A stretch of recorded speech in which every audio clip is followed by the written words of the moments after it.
regulars who are here, and to our speaker, Ignasi Ribó from Mai Failung University, Thailand. Good to see most of you back here. And as we move ahead with this series, we hope there'll be more people joining, considering we are exploring multiple forms of vulnerability and catastrophe. And that's Ignasi's topic today on catastrophe theory. Ignasi, please meet Atul Nair, who's our project assistant with the UNESCO Chair in Vulnerability Studies. And I'm not sure Anna Kurian has joined, but if not, the faculty fellow in the UNESCO chair is Professor Anna Kurian, also of the Department of English. So thank you for joining, finding time, and to all our audience members who are here. So I will now hand you over, Ignasi, to Atul for a formal welcome. Hello, Professor Ribó, and Professor Ignasi Ribó is an Associate Professor of Comparative Literature at the School of Liberal Arts, Mae Fah Luang University in Thailand. Currently, he is a member of the Research Unit, Linguistics, Literature and Language Education for Sustainability, LLLES. His research deals with issues in the environmental humanities, bridging across the interdisciplinary fields of eco-semiotics, eco-criticism, education for sustainability, and human ecology. He is the author of Habitat, the Eco-Political Nation, published in 2012, and a contributor to the edited collections Southeast Asian Eco-Criticism, Theories, Practices, Prospects, published by Lexington Books in 2017, Open Semiotics, 2023, and Intersections of Religion, Education, and a Sustainable World, Springer, 2024. He has also published the textbook Prose Fiction, an Introduction to the Semiotics of Narrative, published by Open Book Publishers in 2019, as well as 5 novels and several academic essays in international journals. He has recently edited the volume Post-Human Southeast Asia, Eco-Critical Entanglements Across Species Boundaries, which is forthcoming from Lexington Books. And with this, may I now formally invite Professor Ribó to deliver his talk. Okay, thank you very much for the introduction. It was part of what I was going to begin with, so I'm happy that that's done. And I'd like to repeat my thanks to Pramod in particular for this invitation and for the UNESCO chair. And the topic of my talk today is Thinking Vulnerability with René Thom's Catastrophe Theory. And as the introduction mentioned, I have been working with in a research unit in the past couple of years, which is called Linguistics, Literature and Language Education for Sustainability. And this has brought me to work more and more in the field of education. And the topic of my talk is very much related or connected with this previous work that I've been conducting in this field. And basically, I will be developing some ideas which sort of further that line of research. So to begin with, then I would like to start with what this has been the starting point of my previous work, which is the question about what kind of sustainability education do we need in these times that we are calling the Anthropocene. And I have been trying to argue that this systematic collapse of the Anthropocene forces us to move beyond the liberal humanistic framework of education, which is, as you all know, quite mainstream and sort of like the guideline for curricula like global citizenship education, which has been spreading throughout the higher education system throughout the world. And in this paradigm, the aim is basically to form citizens who would be able to manage the environmental and social collapse. And I think, and of course I'm not the only one, but I think that we need to move towards a more posthumanist model of education. And that is what I have been calling, perhaps for a lack of a better name, I have been calling Anthropocene denizenship education. So this is basically founded on the idea that we as educators, we have to abandon this foolish idea of forming or forging, as some people might say, global citizens. And instead, sustainability education needs to begin by recognizing and incorporating the fact that we all are, at best, Anthropocene denizens. We are all entangled with one another, including with non-human denizens, in the same precarious situation, which is brought about, as we know, mostly by human activities. And this means that we need to move beyond the liberal ideal of education as a way to cultivate humanity, as Martha Nussbaum would say, towards an education that is able to face humanity. And precisely at that point where humanity emerges and attempts to detach itself from the non-human. And as we know, and many post-humanist educators have pointed out, education has traditionally been one of the crucial levers in what Giorgio Agamben called the anthropological machine, that discursive formation that produces and maintains the ontological distinction between the human and the non-human. So recognizing that the subjects of education are not global citizens, but precarious and entangled denizens, including both humans and non-humans, I think is the first step in the development of alternative forms of teaching and learning that effectively disrupt the denials and illuminate the blind spots that allow this violence and unsustainability of the Anthropocene to continue to expand. Now, in particular, in higher education, where this new curriculum is mostly aimed to, I think we need to realize the need to incorporate the insights and experiences that post-humanist educators for many years, and particularly in primary and early childhood education, have been trying to implement. And so the aim here is to put in place pedagogical practices that allow students to develop relational capabilities, which are hopefully better adapted to the challenges of the Anthropocene.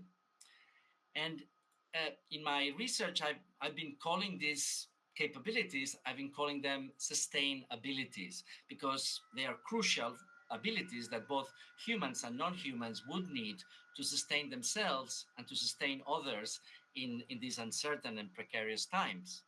So I will briefly discuss these three sustainabilities, and in particular, I will focus in my talk in the third one. So first of all, attendability, or more often called attentiveness, being able to attend to another's harm, to pay attention or listen to the experience of the other in its own terms, whether that other is a human or a non-human.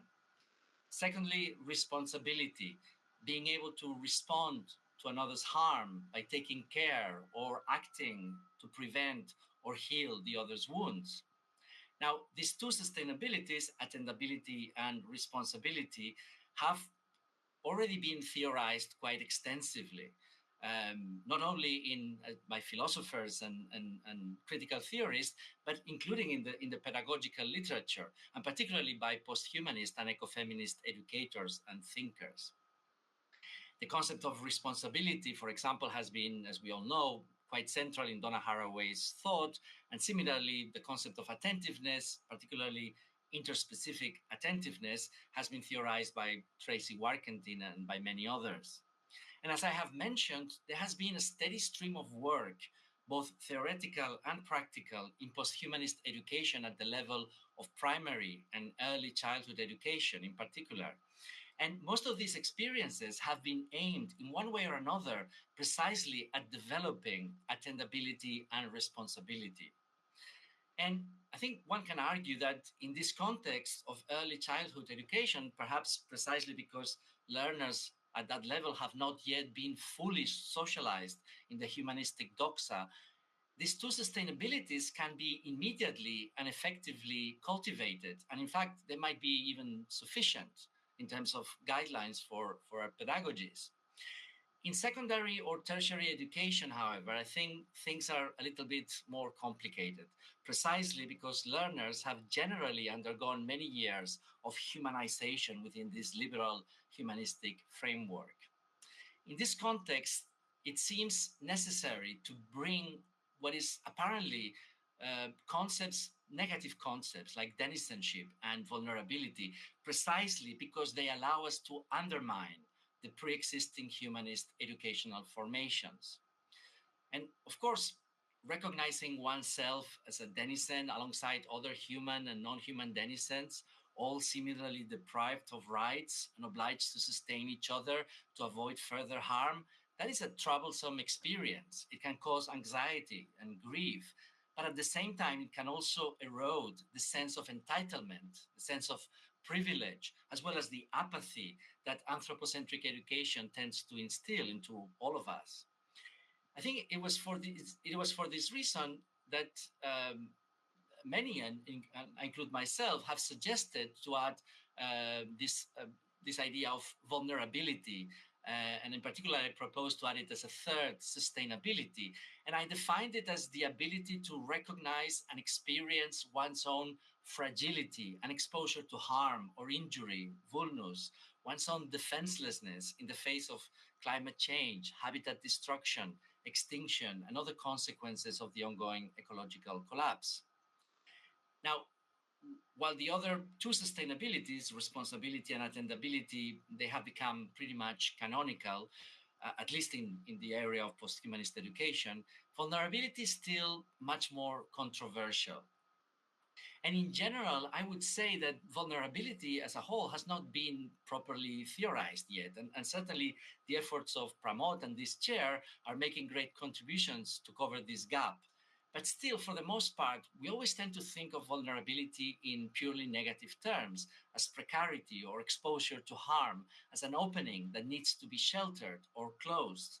And if we consider vulnerability from this negative perspective, considering its negative implications or undesirable implications, it is not surprising that educators have generally avoided incorporating vulnerability as part of the pedagogical encounter. It is also for this reason, I think, that some of the proposals that have been put forward, like, for example, David Selby's call for dark skies thinking, or what Vanessa de Oliveira Andreotti calls depth education, these proposals, they tend to be ignored by educators. So I think perhaps we need to think a bit more carefully about vulnerability in this context of education. And in particular, I think it's useful to see vulnerability not just as the precarious condition of being open to harm, but as an affirmative capability, a forward-looking ability that may be encouraged or developed in educational settings. So basically, I would claim that we need a more positive and affirmative conceptualization of vulnerability rather than the passive, almost fatalistic notion that we tend to use in most of our conversations. And this is really my starting point. I believe that a new post-humanist curriculum for sustainability education, what I call Anthropocene denizenship education, should not attempt to develop skills, competences, or capabilities to deal or to manage the global environmental crisis. Rather, it should aim at fostering attendabilities, responsibilities, and also vulnerabilities. But for this, we need to conceptualize more clearly these abilities, and in particular, vulnerability, which, as I said, is the least, the one that has been less theorized so far. And I have to say that there has been in recent times work done in this direction already, and particularly by ecofeminist thinkers. And a few months ago, for example, I encountered a fairly recent book by Christine Daigle, where she tries to articulate a theory of vulnerability with the hyphen from an angle, from a neo-materialist and post-humanist angle, which is generally, as you know, grounded on Deleuzean ontology and feminist theories of affect. So certainly these efforts are going in this same direction that I'm pointing to, but my aim here is to approach the question from a slightly different angle. And in particular, I think that a brief detour through René Thom's catastrophe theory may be quite helpful. And so this is the main aim of my talk. I would like to present some elements of this mathematical theory and show how it can help us to think about vulnerability, particularly in the context of education for sustainability. So first of all, I should briefly and very superficially introduce René Thom's work. Thom was a French mathematician. He was a Fields Medal winner, And his theories, and in particular catastrophe theory, were quite influential in the 1960s, but have mostly faded away since then. And so nowadays, I would say that Tom is mostly discussed in the field of biosemiotics, perhaps in certain areas of mathematical theory, but has been largely forgotten otherwise. And there are several reasons, even perhaps good reasons for this oblivion. In the first place, we should realize that his catastrophe theory was groundbreaking at that time when it was produced, but that time was the 1960s when, as you know, structuralism was at its height and complexity theories were only beginning to appear. So notions like chaos, strange attractors, emergence, fractals, or autopoiesis, for example, only gained ground years later and have become since then much more relevant for the study of complex adaptive systems. So we can say that complexity science has really taken off in many different fields and has been developing increasingly sophisticated mathematical models after Tom's catastrophe theory was put forward. And in a way, catastrophe theory was one of the earliest attempts to use mathematical models to try to account for nonlinear dynamics in nature. Now, Tom's approach basically relied on differential geometry and topology in order to provide a formal understanding of morphogenesis. So that's the creation and the development and the destruction of forms in nature. And after the early works of people like Darcy, Thomson, Waddington, and others, this has become quite a hot topic in biology, particularly with the emergence of evo-devo and epigenetic approaches to organism development in contemporary biology. So we can say that Tom's work has contributed to some degree to the success of this field, but his contribution has been largely outgrown and left behind by more recent developments.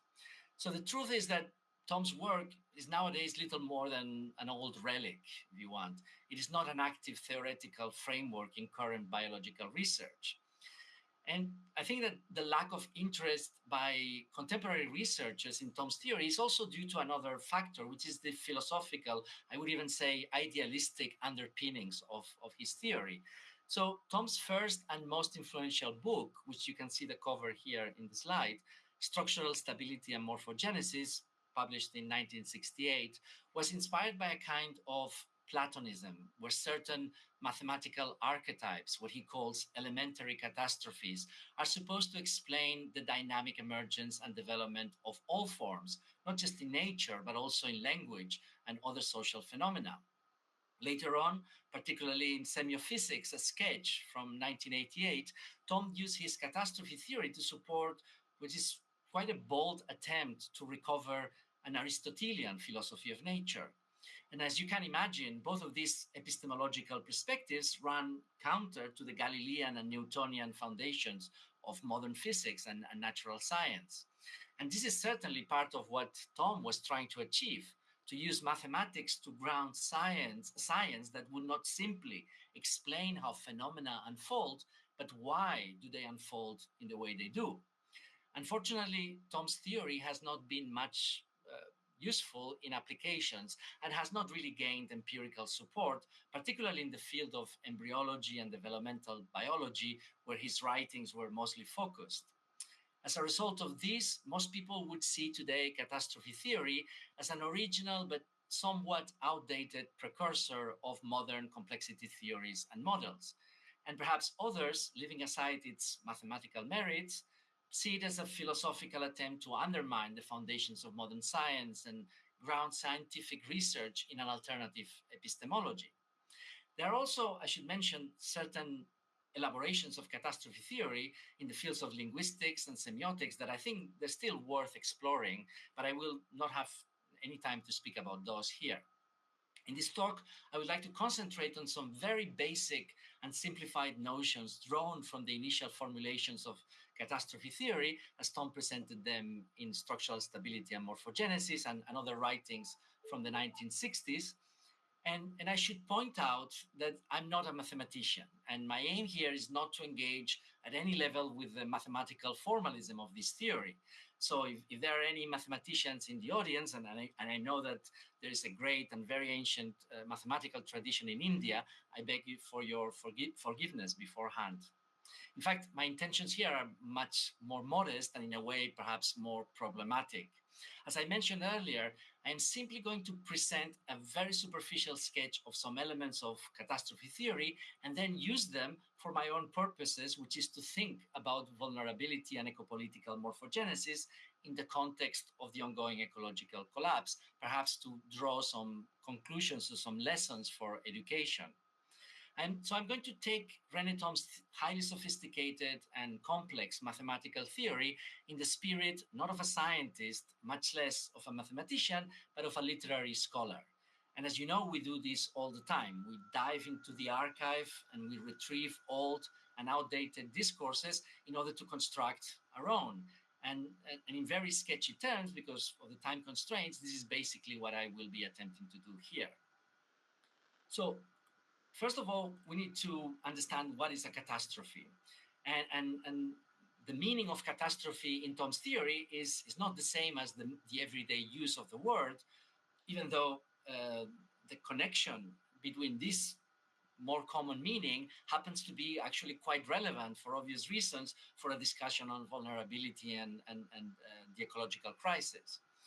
But Thom's concept of catastrophe, as he attempts to formalize it mathematically, is actually fairly simple. He defines it as the morphological effect of a change in the local regime of any medium or substrate. Now, let me use his own very simple, simplified example to illustrate this. Here on the left, you have a function in the two-dimensional Euclidean plane, so in R2, and algebraically, this function is y equals x cubed. As you can see, it has a singularity at the origin, in this case, an inflection point.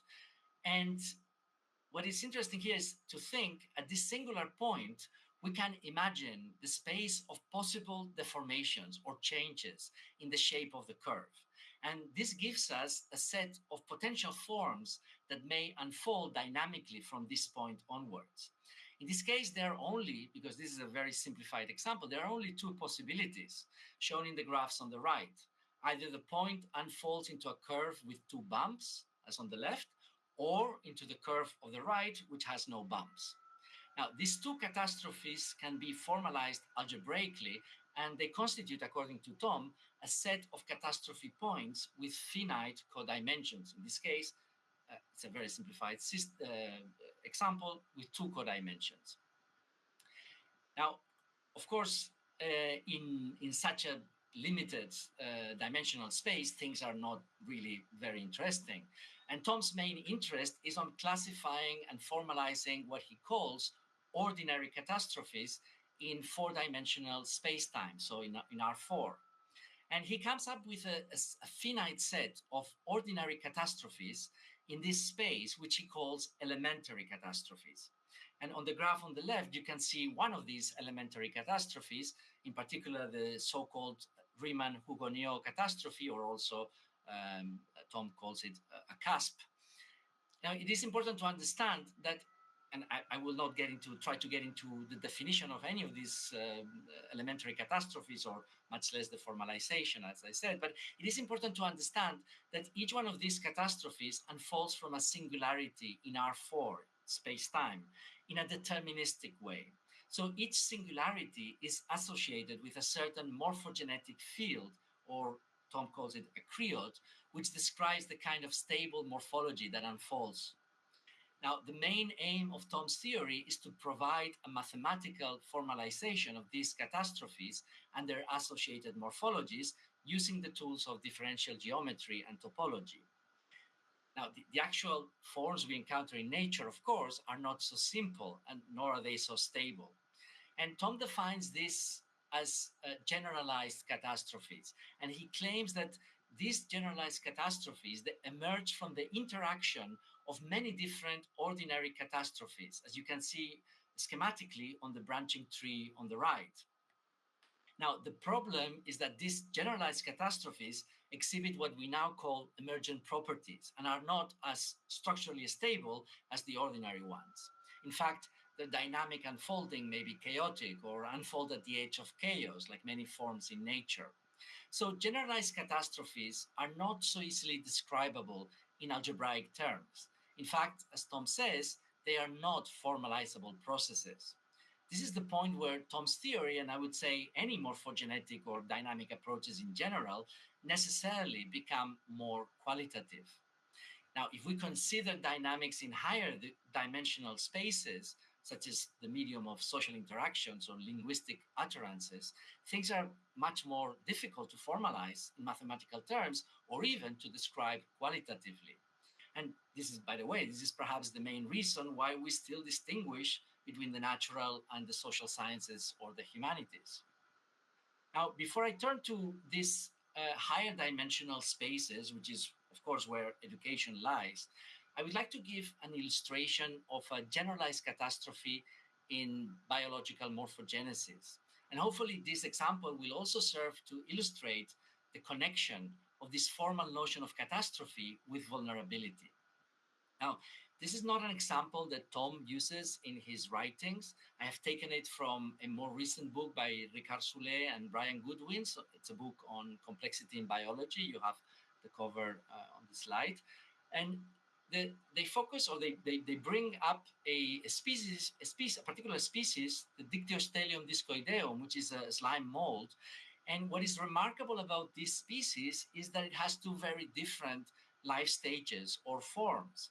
So on the one hand, it lives as a unicellular organism, something similar to an amoeba, moving around its environment searching for food, basically bacteria, reproducing by mitosis and competing with other conspecifics.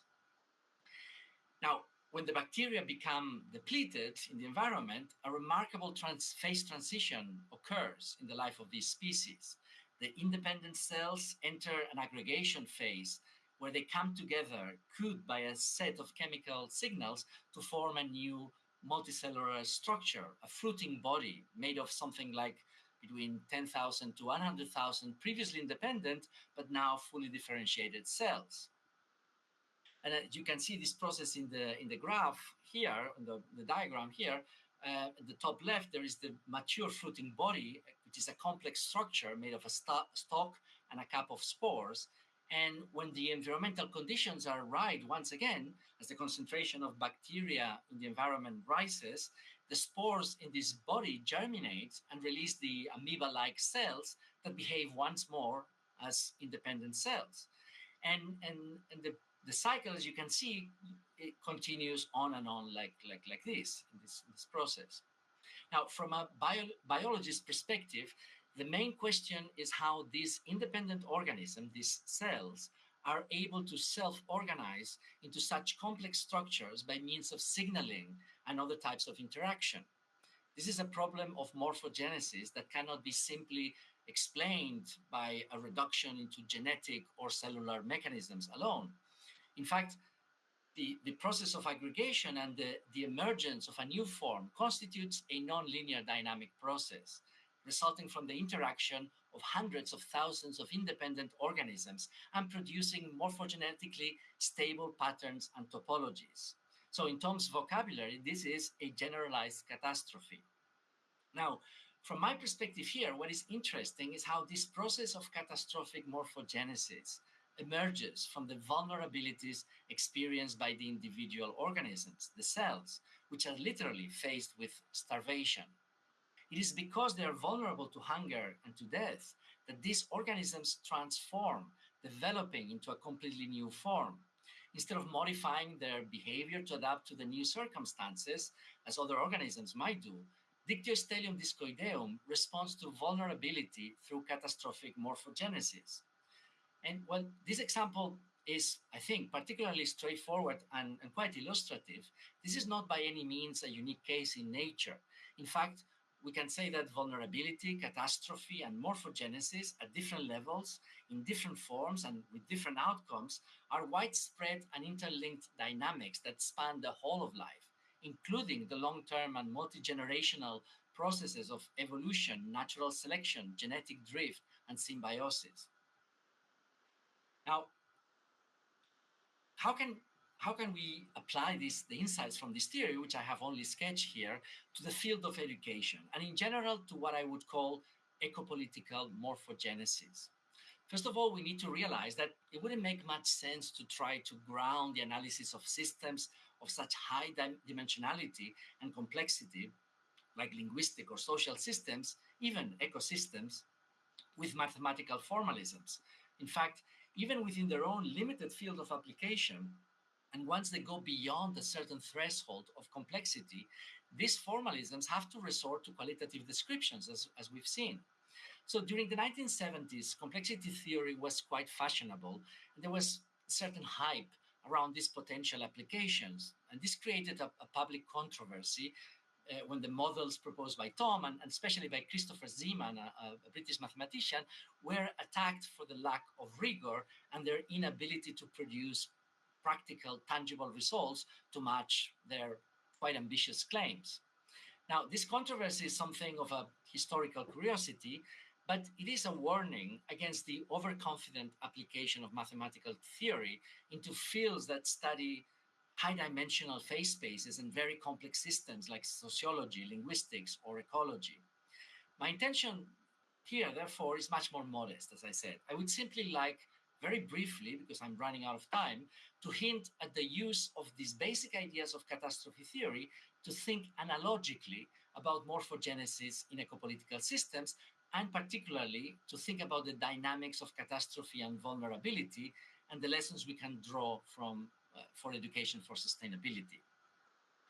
So first, we should realize that education, like any other social system, institution, or practice, is part of a larger system that includes both humans and non-humans. And I like to call this multi-species ecopolitical system a habitat.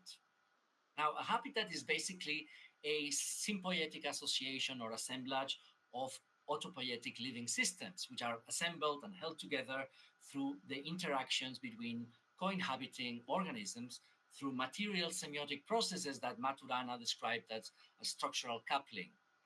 As new materialism and posthumanist theory has taught us, these habitats are complex, dynamic, adaptive systems that emerge from the interactions, or rather, as Karen Barad would say, the interactions of a multitude of agents, both human and non-human, including matter. Now, we also know that under the conditions of the Anthropocene, these habitats are threatened by literal catastrophe, not the mathematical kind that I discussed earlier, but the ongoing collapse of ecosystemic structure and function due to pollution, mass extinction, deforestation, climate change, and so on. So habitats are indeed vulnerable. They are increasingly open to harm or vulnus. And we humans, as co-inhabitants of these ecopolitical systems, we are also increasingly vulnerable in the same way that all the other non-human co-inhabitants, all the other denizens are vulnerable. And this vulnerability, as we know, raises all sorts of anxieties and fears in humans, as it well should. At an individual level, these anxieties can result in all kinds of responses, such as depression, fatalism, despair, but also activism, protest, and struggle. And similarly, different human groups may react to vulnerability in different ways. For example, by displaying immunological responses, leading to biopolitical interventions, or self-organizing to try to mitigate and adapt to these risks. And similarly, non-human denizens are also responding to these vulnerabilities.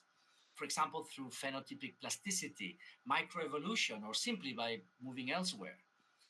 So the key question, I think, is not so much how each particular individual or how each specific group will respond, but rather how the ecopolitical system as a whole, not just society, but the whole habitat, will be able to respond in the face of this ecological catastrophe.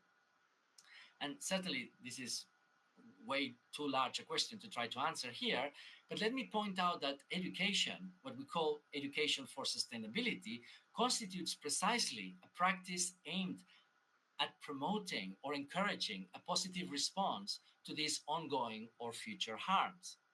In fact, sustainability with a hyphen, this ability to sustain oneself and each other, is the kind of response or capability that we would like to encourage through these educational initiatives. In this context, the question of vulnerability and how to integrate vulnerability into education has become increasingly important. If we see vulnerability in purely negative terms, as simply the recognition of our fragility and our openness to harm, then we are likely to want to exclude it from education, which is supposed to be uplifting, not depressing.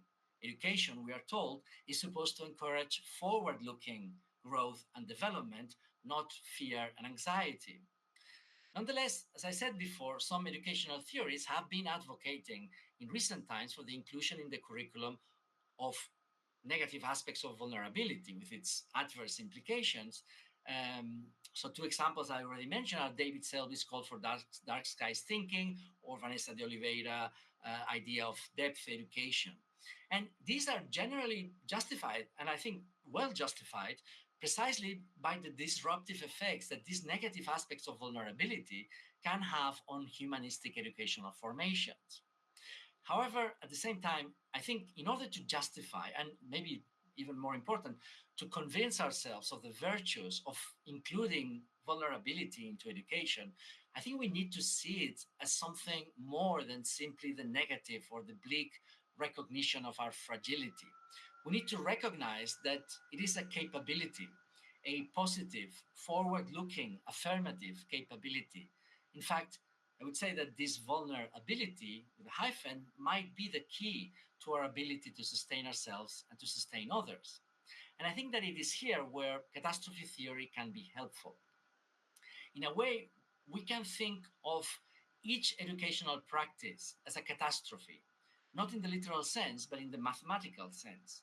So educational events are indeed changes in the local regime of a very complex multidimensional space. And they have the potential to produce widespread and emergent morphological effects, some of which might have a high degree of stability. Now, given the complexity of the underlying substrate of education, psychological, social, eco-political, it does not seem possible to identify or formalize the catastrophe points of the minute actions that constitute the dynamic processes of teaching and learning. We may assume, however, that these constitute ordinary or elementary catastrophes in a high-dimensional phase space. And similarly, it is the complex and non-linear interaction, or rather interaction, of a manifold of these ordinary catastrophes that produces generalized catastrophes.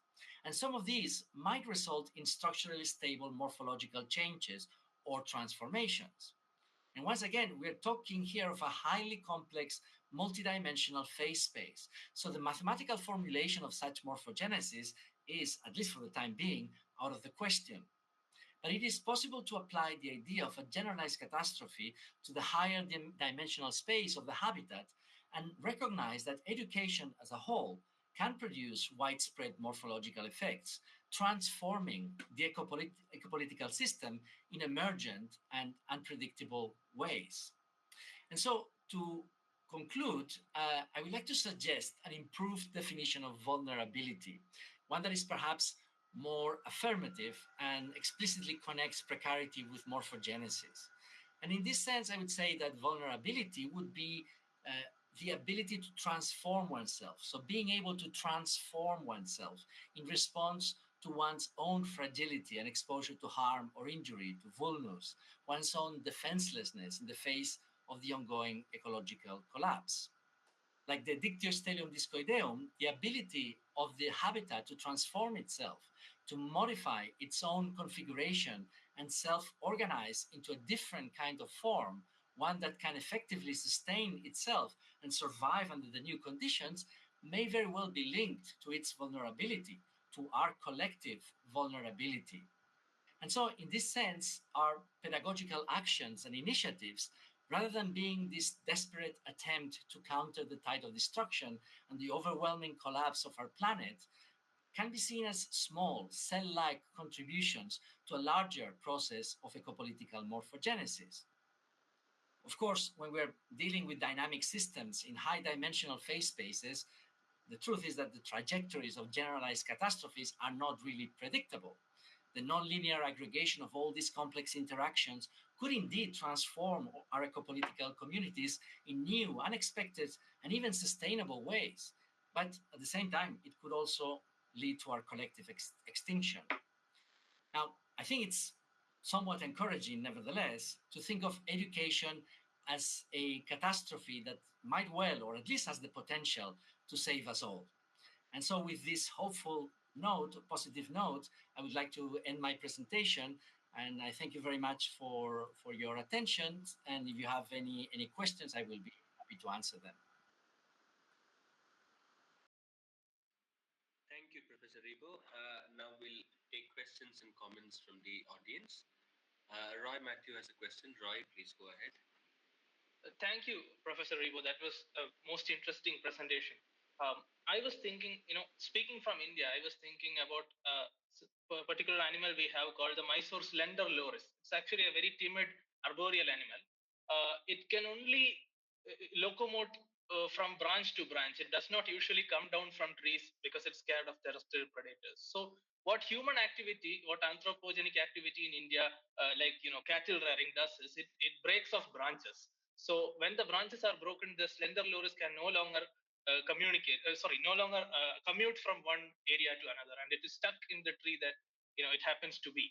So what these animals do is instead of risking coming down, they try to continue life in that tree, and they actually crowd. You can see them in crowds in one tree, and even this is mistakenly taken by some humans to be a positive sign that we are seeing more of the animals. So but it's unfortunate that it's stuck in such a situation.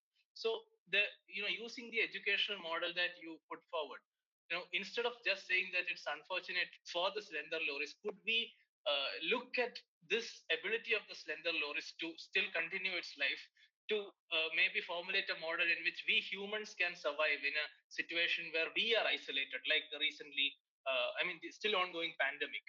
Would that be a more positive way to look at complex ecological problems? That was my question.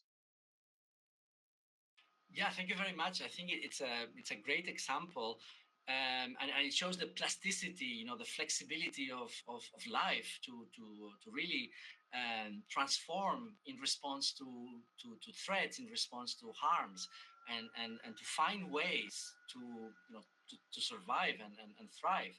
And I think if we look at the not just one particular species, which unfortunately, as I said before, when you have a process, a response to a catastrophic process, or there's no guarantee that this is going to lead to changes in form that are actually increase the fitness or the survivability of that particular species. And as we know, extinction is a constant in the history of life.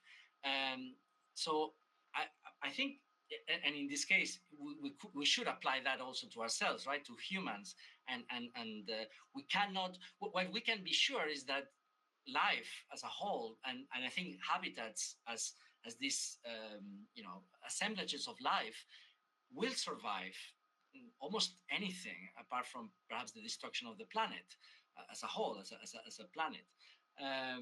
But apart from that, they will survive. Now the question, that doesn't guarantee that a particular species will survive, and we have, of course, plenty of examples in the geological record of that. But I think what I mean trying to do is not so much to say that we should see the threats that specific species suffer as a way, instead of looking at it negatively, as a way to look at it positively or affirmatively. I think what we need to realize is that we are all in this together, and that all our small actions are contributing to a larger assemblage of results, which we cannot really control, but we are contributors, and education has an extremely important role to play in those small interactions that end up producing large effects. I mean, I have the butterfly here of chaos theory, because those, I mean, at the end of the day, the macro dynamics are the result of micro effects. And there's nothing perhaps more micro than education, right? I mean, if we think about our human activities, the task of a teacher in a small classroom, trying to teach the pupils about how to value nature and the trees.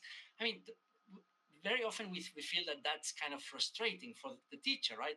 What am I doing? It's such a small action in front of such large, big problems, such big vulnerabilities. So, but I think there is that connection. I think that complexity theory allows us to make that connection, and it's important to stress it in order to encourage those efforts, which are, I think, eventually can produce positive effects. One small point. I mean, I really like the way you shifted it out of questions of terrain to questions of habitat. I mean, I know your early book on that. Wonderful stuff. That's exactly why you're here. So you're yourself culpable for your presence here because you wrote that book. But I thought the point about the habitat as an assemblage was well done, and you see more and more multi-species work which points to the same thing, and you cited that as well. I also very much appreciate your focus on pedagogy and teaching, because how do you take, say, vulnerability into the classroom?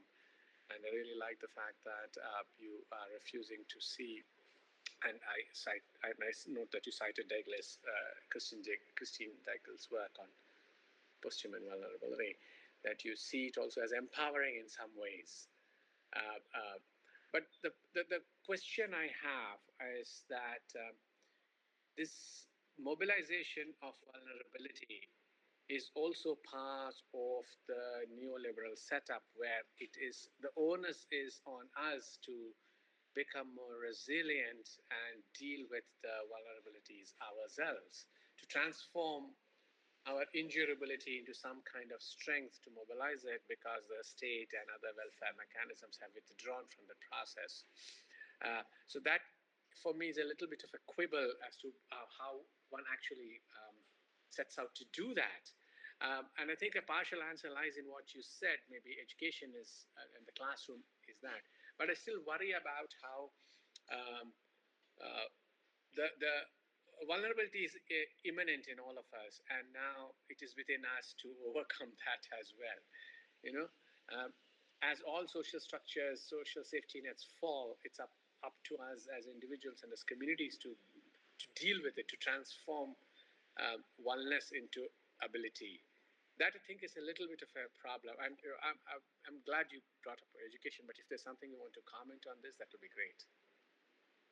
Yeah, I mean, this is, it's a big, not only eco-political, but explicitly political question, right? And my effort is to sort of like shift the focus out of the purely anthropocentric political struggles, which are indeed crucial. And we're in the middle of a year of multiple elections, and the politics. It's going to define a lot of what kind of responses as a collective we will be able to come up with, and whether, as you put it, whether the onus is going to be on individuals, citizens, to try to organize somehow responses, which of course they're going to be doomed to mostly to failure, or we can use our institutions, the human-centric institutions, to try to come up with responses that are more effective. And that's why I mentioned also the different responses in terms of social groups. To be honest, if we look at it specifically from this anthropocentric perspective, which, as I said, is the one that I'm trying to break away from and trying to bring in the multi-species assemblage as the eco-political framework. But if we stay within this purely human political dynamics, I think we have the conflict is not so much between the social or the collective and the individual. The real problem here is going to be between the what I would call immunological responses and the more technocratic adaptive responses. So a collective can respond to threat or vulnerability in different ways. And certainly the immunological response, like trying to protect or defend your what is left that has not yet been destroyed, it is, we have to recognize, it is a very human response, a very natural response, you could even say. But the problem, of course, is that creates even more violence and more more conflict, which eventually is not going to be a solution at all. Whereas perhaps what we would hope a technocratic response would be more more better adapted to the risk. Now, I think that education is plays a crucial role in this sort of like dichotomy, because education can support the technocratic machinery, which personally I don't think that is the most adequate response. But it can also develop different forms of relationality. And those forms of relationality, which are the posthumanist model of education is trying to develop, are precisely those that can prevent the immunological, anthropocentric kind of response. So it's somewhere in the middle and trying to develop alternative forms of responding to vulnerability, I think.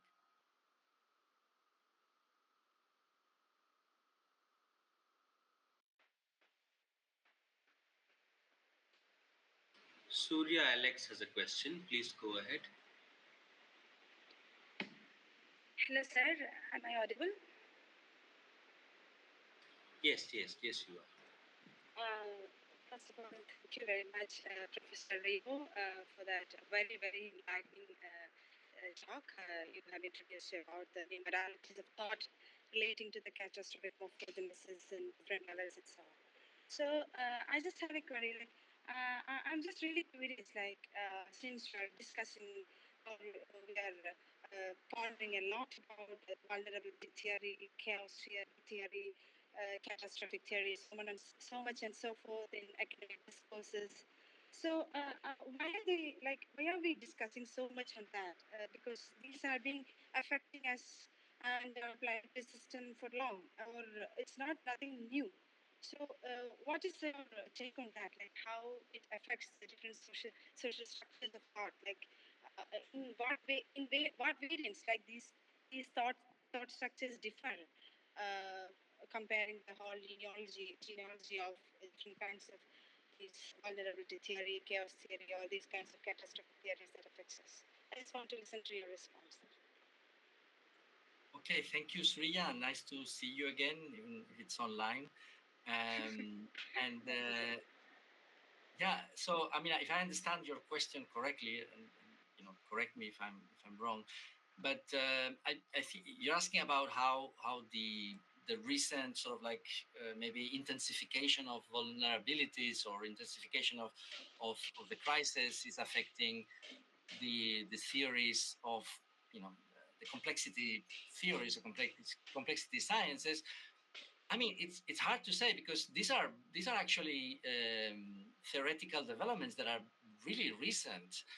I mean, as I mentioned in my talk, in the 1960s, these were ideas that were just beginning to be put forward in the natural sciences, in some areas of mathematics and biology. They're still not, I would say, mainstream even today, and they're the very extremely interdisciplinary fields, which don't fit very well within the institutional frameworks of academia, and the truth is that in terms of practical results, modern developments in physics and the natural sciences. I think of, for example, the theories of relativity or quantum mechanics, which have actual practical applications, and they have driven, in fact, a lot of the technologies that we are using today. These theories are actually not producing that many practical results, so they're sort of like in a corner. I think that from a purely epistemological perspective, as potential producers of a better understanding of ourselves and our environment, I think they have a huge potential, but that potential has not really been yet materialized. So it's difficult to say how this intensification of the crisis might affect. My impression would be that it will require much more of complex thought going forward. And therefore, it would sort of like empower these alternative epistemologies rather than all systems of academic production of knowledge. Nowadays, mostly it's like a machine turning on itself and producing a lot of words, but not that much in terms of new understanding of phenomena. So hopefully, I mean, I'm not sure if I answer your question, but that's what I would say. Yeah, yes, sir. Yes. Thank you so much, sir. If there are no more questions, we could perhaps conclude today's session with a formal vote of thanks by Professor Nair, the UNESCO Chair in Vulnerability Studies. First, thank you to Ignasi for obliging, coming here to talk and delivering such a wide-ranging and yet focused lecture, moving between questions of habitat to symbiogenesis, and of course catastrophe theory, an angle that I honestly not thought about, but now I shall, because it's now almost imperative after your talk to read in that domain as well. And I, like I said in my comment, particularly am enthused by your emphasis on education and pedagogy as a means of dealing with planetary precarity and crisis. I'm very grateful to you, Ignasi, for obliging all the participants who came here on a Friday evening to do this. As is the usual practice, the talks will be up on the chair's website in early December. We look forward to seeing more of you over the next couple of talks lined up on geohumanities, and one from the life sciences, and one a glaciologist who will also be speaking here.